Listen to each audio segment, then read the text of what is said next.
Bismillahirrahmanirrahim. Wassalatu wassalamu ala rasulillah sallallahu alayhi wa sallam. Amma ba'd. Inch'Allah, aujourd'hui, on va lire sur l'unicité de Dieu. Je donne une brève définition à partir de ce livre-ci, l'Islam, écrit par Gabriel Mandel Khan, un cheikh dans les années 1990 qui a écrit cet ouvrage qui est sous-titré Fondamental pratique et civilisation.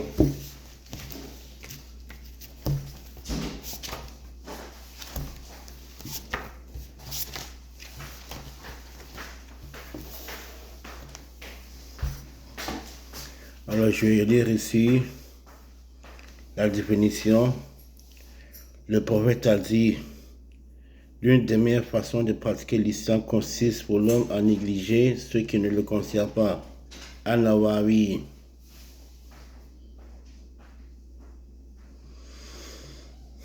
Les fondements de la foi. La religion islamique a un seul dogme, l'unicité de Dieu, dont Mohammed sallallahu alayhi wa sallam est le prophète. 5 principes fondamentaux et 5 piliers. Les principes fondamentaux sur l'islam sont croire à l'unicité de Dieu, croire à l'existence des anges, croire dans les contenus de tous les livres sacrés, croire en tous les prophètes et en la prophétie, tous les prophètes, y compris Jésus, considéré précisément comme un grand prophète, croire au jour du jugement dernier et à la vie future. Les 5 piliers Arkan al-Din ou aussi Fara'id al-Din sont la profession de foi, la prière, l'aumône légale, le jeûne du mois de Ramadan, le pèlerinage à la Mecque. Alhamdoulillahi Rabbil Alamin.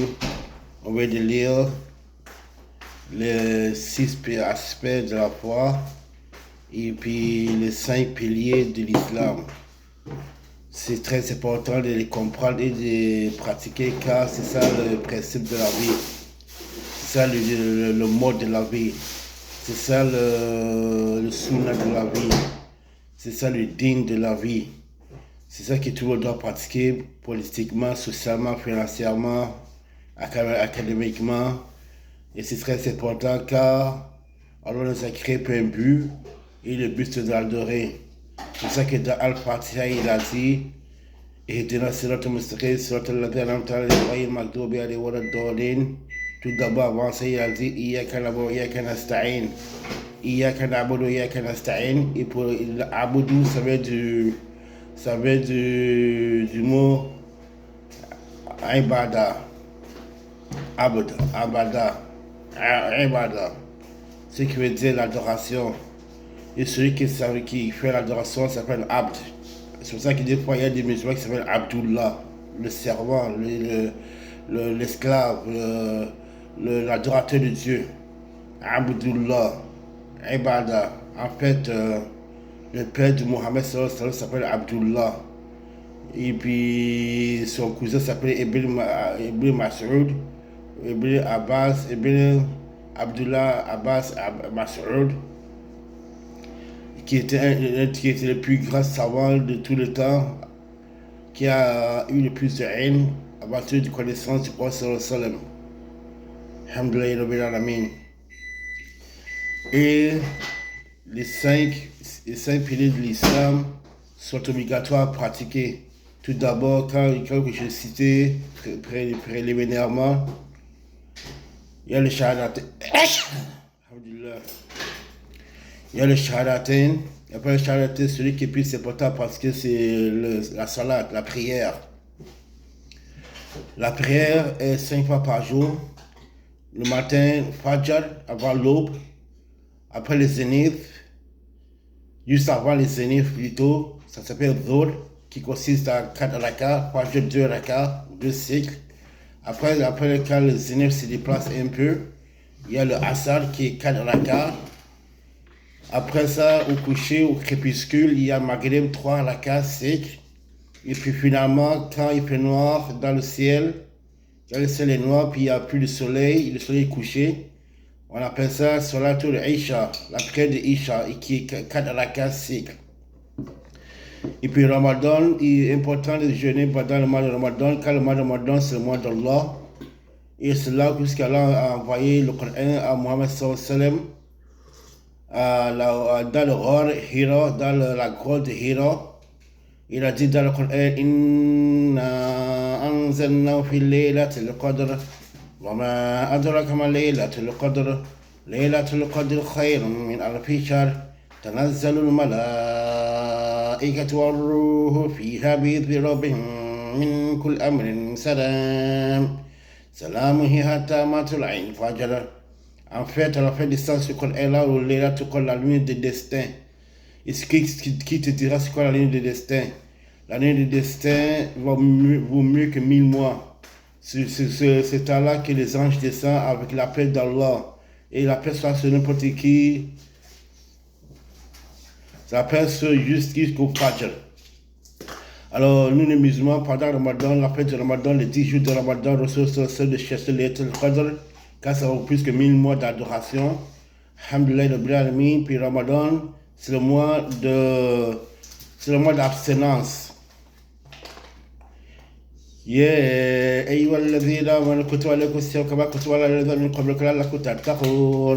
oh, vous qui croyez qu'il y a eu la foi, l'iman.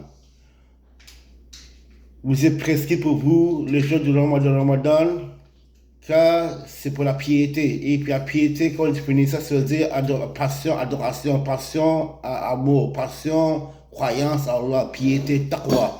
Ça veut dire mot taqwa. Et taqwa, ça veut dire piété. Et ceux qui pratiquent la piété, c'est muttaqin.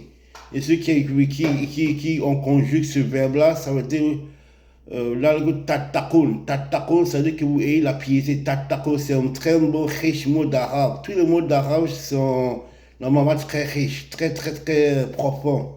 Il y a même des racines, puis ces racines-là t'emmènent à la base de la religion. Et la base de la compréhension linguistique et la compréhension étymologique.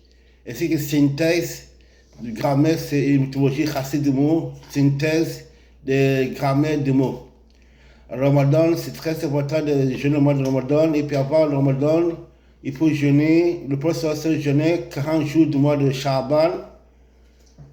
Et puis 40 jours de Ramadan et Shawwal. Si tu continues à pratiquer la religion et à prier et à faire de bonnes actions, la zakat, le hajj, ça veut dire que ton Ramadan est accepté, qui a été dit par le cheikh à la masjid Ahmadini, Cheikh Imran Khan.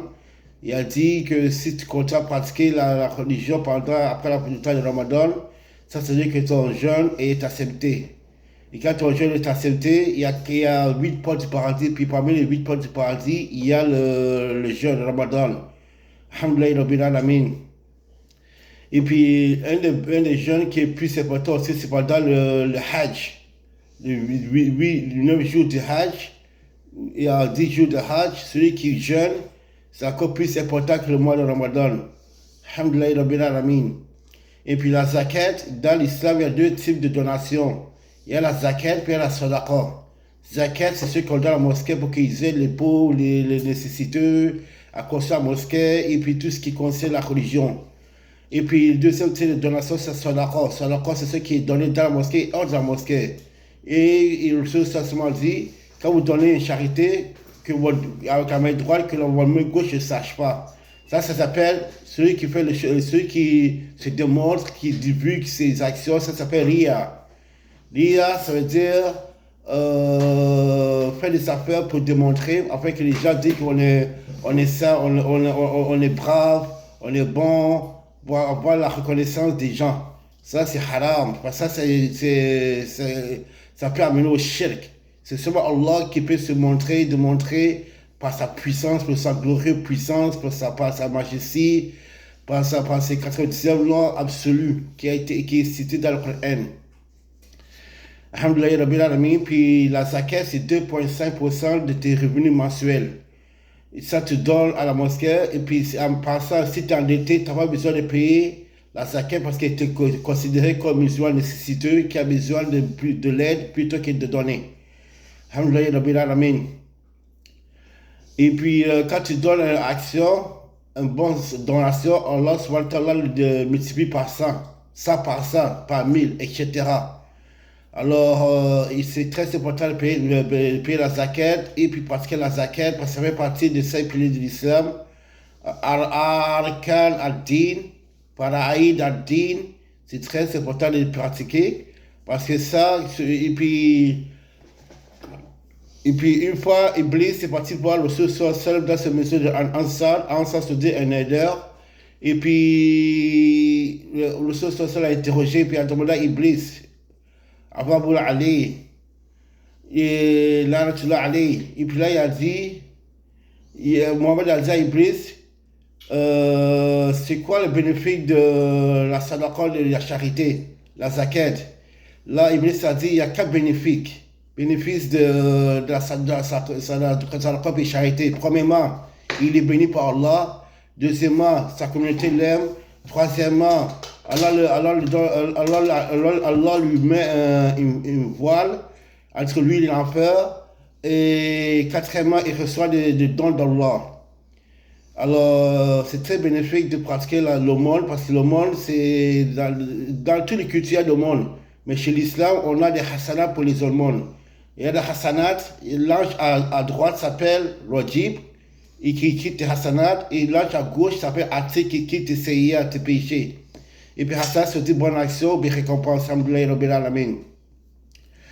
Il est très important, et puis si tu ne veux pas donner de zakat, puis de sadaqa, juste insurer ces sadaqa.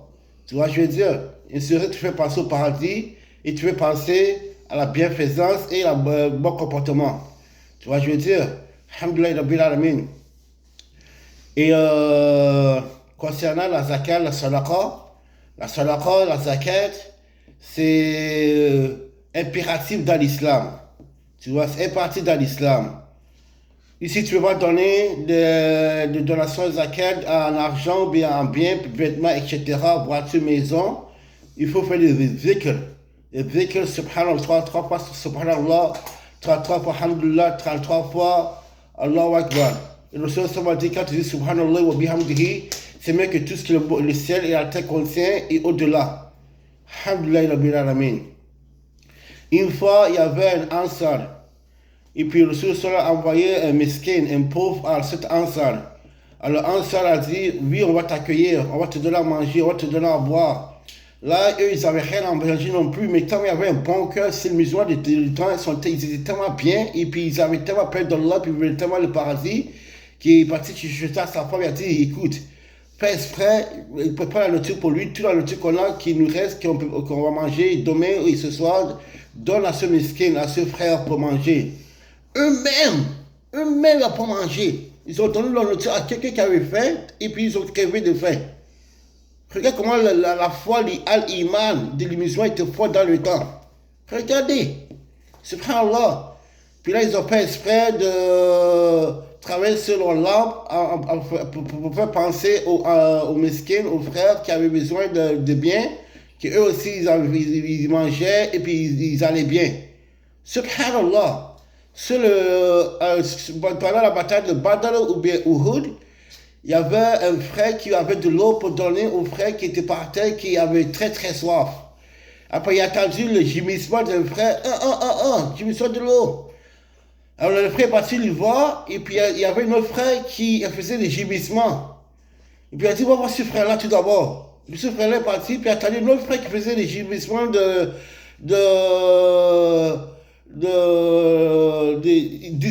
d'hydratation. Il va voir ce frère qui a une déshydratation. Puis là, quand il va voir ce frère-là était mort. Là, il va voir le frère préliminaire, précédent, ce frère était mort. Il va voir le frère précédent, lui aussi était mort. Subhanallah. Cette semaine de bataille, ils ont combattu, ils ont sué, ils ont saigné.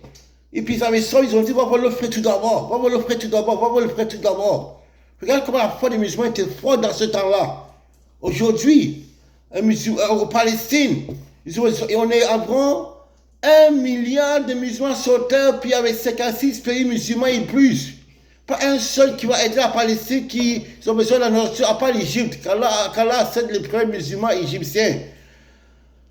Ils ne vont pas donner l'argent aux Palestiniens. Ils ne vont pas donner l'argent aux Palestiniens des vêtements. Regarde comment la foi a diminué, on est dans l'état d'ignorance. Et cet état d'ignorance-là, ça va nous donner beaucoup de malheur dans l'au-delà. Subhanallah, subhanallah. Parce que Allah subhanahu wa ta'ala dit Inna ladhina kafaru ba'du awliya'u ba'd. Inna ladhina kafaru ba'du awliya'u ba'd. Aujourd'hui, on fait des alliances, on fait de bay'a avec les koufars qui ne sont pas dans nos dînes. Au lieu d'aller aider nos frères qui eux sont sur le chemin de bataille, qui ont besoin de ta'am, de nourriture, de faveur, de vêtements, de charob, de ma'ad, de breuvage, de l'eau, qui ont besoin d'un bait pour une maison pour habiter. Regarde. Pourquoi? Parce que Shaitan travaille. Pourquoi? Parce que ces koufars travaillent. Pourquoi? Pour diviser les musulmans. Diviser les musulmans. Pourquoi ils veulent diviser les musulmans? Parce que c'est l'islamophobie. Et l'islamophobie, ils ont peur des musulmans. Ils ont peur que les musulmans deviennent les capitales les plus fortes de la planète Terre. Alors, soit quand ma religion est arrivée, parler sur toutes les autres religions. Subhanallah. Alors, c'est très important que les frères musulmans et les sœurs musulmans s'entraident entre nous. Et c'est très important qu'on garde la foi. Tu vois, alors, soit on a dit, vous ne serez jamais vrai croyant juste à temps que vous dépensez de ceux que vous aimez le plus. Aujourd'hui, quand les frères musulmans veulent aider, ils donnent ceux qui sont le plus mauvais. Regarde dans le temps, Qabil, Ibn Habil, les deux fils d'Adam, Qabil, Habil, alors chacun fallait se marier. Habil, il fallait qu'il marie la soeur de Qabil, elle était très belle. Et Qabil, il fallait qu'il marie la soeur de Habil, elle était très laide. Puis là, Allah a dit, faites deux sacrifices. Habil a donné un de ses meilleurs chameaux. Dans le temps, le meilleur chameau que tu as trouvé, c'est rouge. Il a donné le meilleur chameau qu'il y avait. Et Qabil, il n'était pas croyant. Il y avait beaucoup de hassad, jalousie, envie, arrogance dans son cœur. Ça va le dire du cœur. Alors, il a donné ses pires semences. Il a donné ses pires semences. Pourquoi tu oses faire ça? Allah qui t'a créé, te dit de faire un bon sacrifice, te donne tes pires semences. En plus de ça, tu veux marier une belle fille qui est ta domestique, ta soeur, de nos frères jumeaux. Tu donnes ton pire sacrifice en croyant que Allah va t'accepter. Allah accepte juste le bon, il n'accepte pas les mauvais. Tu vois ce que je veux dire?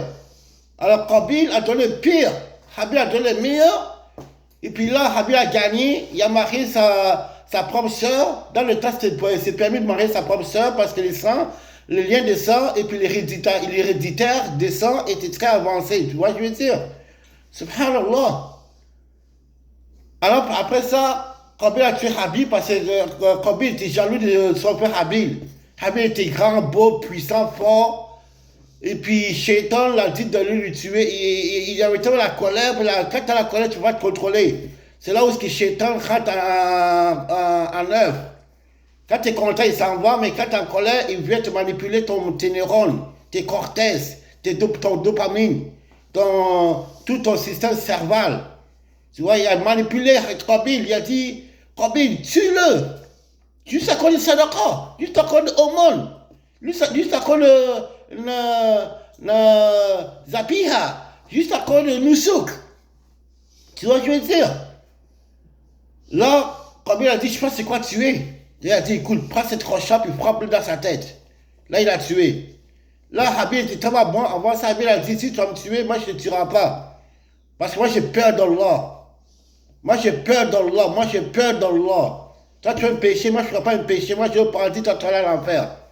Il n'y a pas dit ça à la fin de mes citations, il n'y a pas dit, toi là, vous parlez dit, moi je vais en faire, mais c'est le martoum. Celui qui fait le bien, il va aller au paradis, Jannatu A'la. Et celui qui fait du haram, Sayyad, qui n'a pas la foi, il va aller au Jahannam. Où est-ce que Jahannam va le bouffer? Jahannam va le bouffer, et puis chaque fois qu'il finit de bouffer, on redonne un nouveau corps. C'est éternel, puis ça finit jamais. Subhanallah. Alors la zakat, c'est très important de donner la zakat et le sadaqa. C'est pas pour t'appauvrir, mais pour t'enrichir. Tu vois, Allah, si tu veux, une fois, il y a un hadith qui dit, Allah dit à un de ses ibad, à Abd, il a dit, oh Abd, quand cette personne-là était malade, pourquoi va-t-il voir?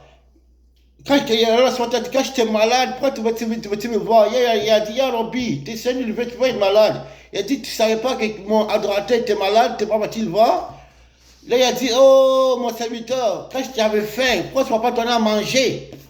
Là, il a dit, Ya Allah, t'es Seigneur de l'univers, tu manges toi, tu as besoin de la nourriture. T'es Seigneur de l'univers, t'es Allahu Akbar, t'es Al-Muqit, c'est toi qui donnes, t'es Al-Muqit. Là, il a dit, savais-tu pas que mon adorateur était là puis il avait faim? Subhanallah. Regardez, c'est quoi le bienfaisance du sadaqa. Tu dois quelqu'un, tu as trouvé Allah avec lui. Et si tu trouves Allah avec lui, tous les points de partie vont s'ouvrir. Bidillah Azawajal. Bidillah Azawajal. Rasul Sassama dit, hadith, Sahih Bukhari. Il a dit, la yumin hadikum hatta yubahi ma yuhibbu li nafsi. Muttafiqun alayh. Muttafiqun alayh. Ce hadith-là, vous pouvez le trouver dans les 40 hadiths de Nawawi, Yahya al-Nawawi. Subhanallah. La yumin hadikum hatta yubahi ma yuhibbu li nafsi. Vous serez jamais vrai croyant, c'est ça que vous aimez pour vos frères, ce que vous aimez pour vous-même. Ce que vous aimez pour vous-même. Ce que vous aimez pour vous-même. Vous aimez le Ferrari, donnez ça à votre frère. Vous aimez ça la pizza, donnez ça à votre frère. Vous aimez ça le couscous, donnez ça à votre frère qui a rien. Vous aimez ça $1000, donnez ça à votre frère qui a rien. Vous avez plus. Vous serez jamais vrai croyant, c'est ça que vous serez jamais vrai croyant. Là, vous n'êtes pas vrai croyant, c'est ça que vous aimez pour votre frère, c'est ça que vous aimez pour vous-même. Vous atteindrez jamais la piété, juste ça que vous donnez à votre frère, et ce que vous aimez le plus. Ce que vous aimez le plus. Il faut y avoir une expédition. Et puis, chaque mois, on doit faire une cotisation, contribution. Alors, Omar ibn Khattab est arrivé, il a dit, il a reçu, je t'amène exactement la moitié de chaque affaire que j'avais chez moi. Là, Abu Bakr Siddiq, on dit, Anhu, il est arrivé, il a dit, tu as amené ça à Abu Bakr Siddiq, mashallah, subhanallah. Qu'est-ce que tu as donné à ta famille? Il a dit, j'ai tout amené ce que j'avais, ya Rasoul, j'ai laissé à ma famille, Allah et son Rasoul. Mashallah. Qu'Allah lui donne le paradis, amen, ya Rabbi Karim. Une fois, il y avait Othman ibn Affan, on dit Anhu. Il est parti à la Médine, et puis il y avait des musulmans qui étaient très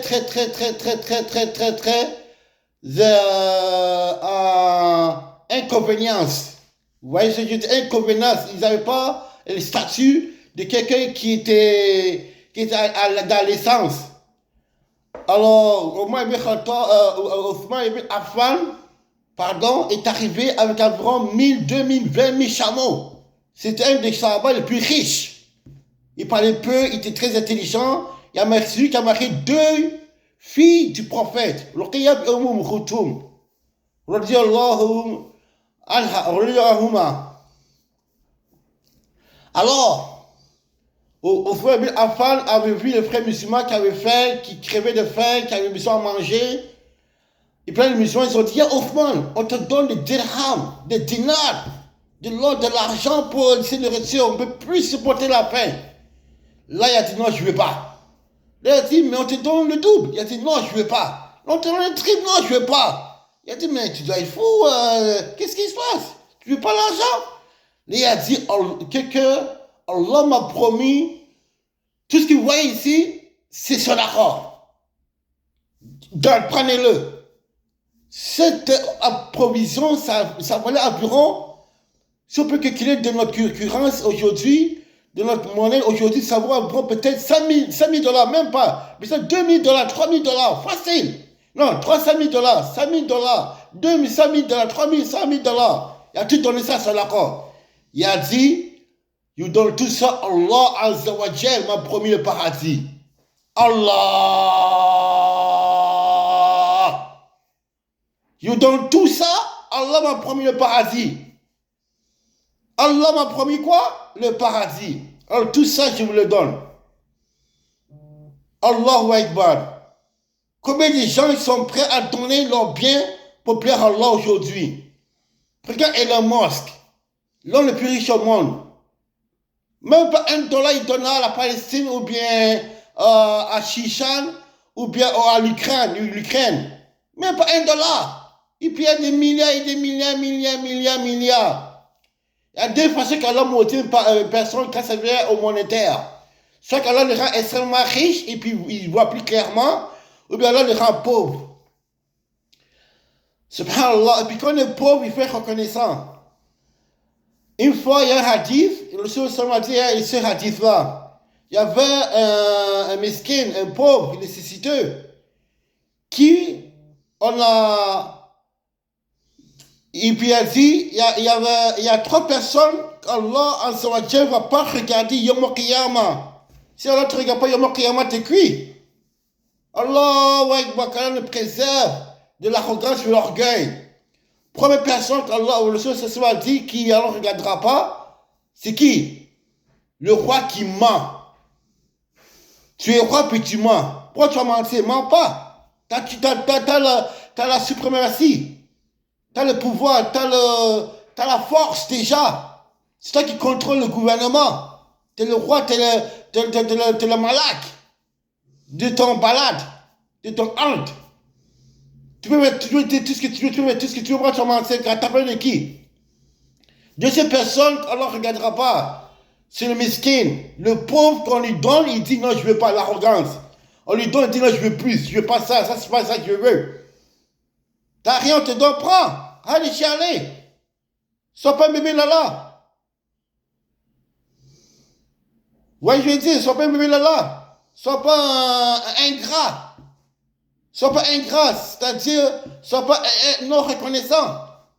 Alors, ce miskin-là, ce type de miskin, Allah Azzawajal ne le regardera pas. Puis le troisième, c'est quelqu'un qui est sur sa tête sur sa dizaine de quelqu'un qui est sexagénaire ou bien heptagénaire ou octogénaire et qui couche avec une fille qui est dans l'adolescence, qui est très jeune, tandis qu'ils sont en train de passer, puis il fait quand même les zina. Allah Azzawajal, Allahu Akbar. Alors, Ta'ala ne regardera pas ces 3 types de personnes. Surtout, je vais vous citer le deuxième aspect, qui est le miskin, les masakin qui se comportent de manière atroce,